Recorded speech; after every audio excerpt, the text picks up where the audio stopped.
seneng banget nih. Sekarang Tete lagi ada di mana ini, di mana?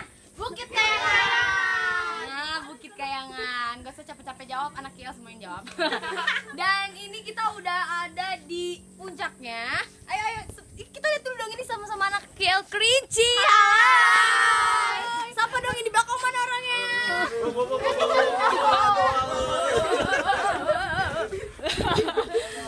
Nah, kita lihat dulu yuk, view-nya keren banget loh. Wow. Di sana itu banyak banget kayak bukit-bukit keren, asik, dan jalan ada jalan lika-liku. Itu perjalanan di mana tadi kita ngelewatin sampai nyampe di bukit ini. Keren kan? Iya, banyak kabut banget tuh. Kabut dan saku ambon. Dan yang jelas hari ini Tete nggak mau buang-buang waktu terlalu banyak, apalagi kalau misalnya menyanyiakan waktu yang dan kesempatan yang jarang banget didapetin. Untuk bisa datang ke Kerinci itu susah loh.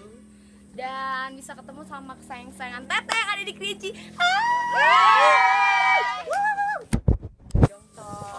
Maklum. Coba mau denger salam Queen Lovers dulu dong. Salam Queen Lovers. Satu, dua, ayo. Kurang kompak lagi. Salam Queen Lovers. Satu, dua, ayo.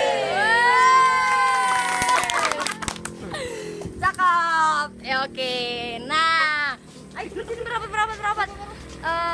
Buat semua Queen Lovers dimanapun berada, jangan lupa yang belum pernah ke Kerinci. Ayo kita ke Kerinci, kita nikmati semua view-nya yang keren-keren. Bye bye. Muah.